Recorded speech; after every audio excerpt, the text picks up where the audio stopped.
On the morning of September 11, 2001, 19 men armed with box cutters directed by a man on dialysis in a cave fortress halfway around the world using a satellite phone and a laptop directed the most sophisticated penetration of the most heavily defended airspace in the world, overpowering the passengers and the military combat-trained pilots on 4 commercial aircraft before flying those planes wildly off course for over an hour without being molested by a single fighter interceptor.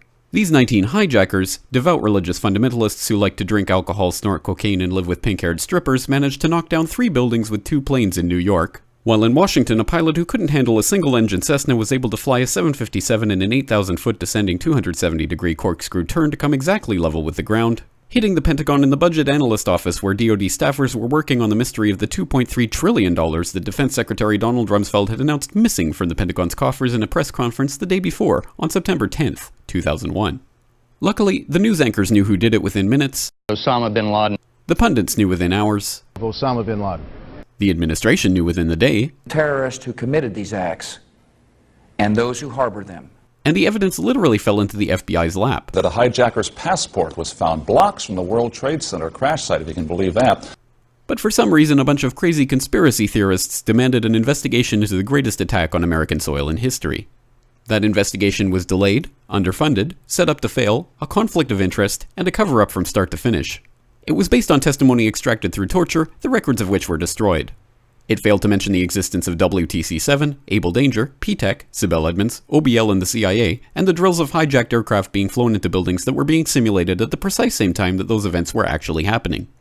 It was lied to by the Pentagon, the CIA, the Bush administration, and as for Bush and Cheney, well, no one knows what they told it because they testified in secret, off the record, not under oath, and behind closed doors.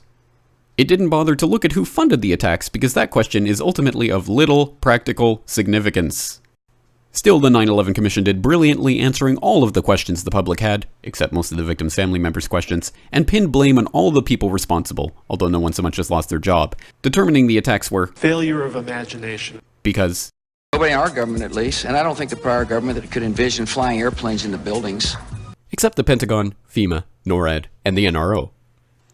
The DIA destroyed 2.5 terabytes of data on Able Danger, but that's okay because it probably wasn't important. The SEC destroyed their records on the investigation into the insider trading before the attacks, but that's okay because destroying the records of the largest investigation in SEC history is just part of routine record keeping.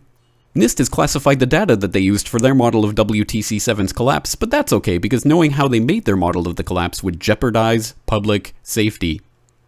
The FBI has argued that all material related to their investigation of 9/11 should be kept secret from the public, but that's okay because the FBI probably has nothing to hide. This man never existed, nor is anything he had to say worthy of your attention, and if you say otherwise, you are a paranoid conspiracy theorist and deserve to be shunned by all of humanity. Likewise him, and her. And her, and her, and him.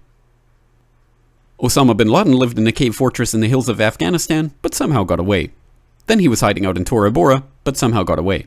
Then he lived in Abbottabad for years, taunting the most comprehensive intelligence dragnet employing the most sophisticated technology in the history of the world for a decade, releasing video after video with complete impunity and getting younger and younger as he did so, before finally being found in a daring SEAL team raid which wasn't recorded on video, in which he didn't resist or use his wife as a human shield, and in which these crack special forces operatives panicked and killed this unarmed man, supposedly the best source of intelligence about those dastardly terrorists on the entire planet.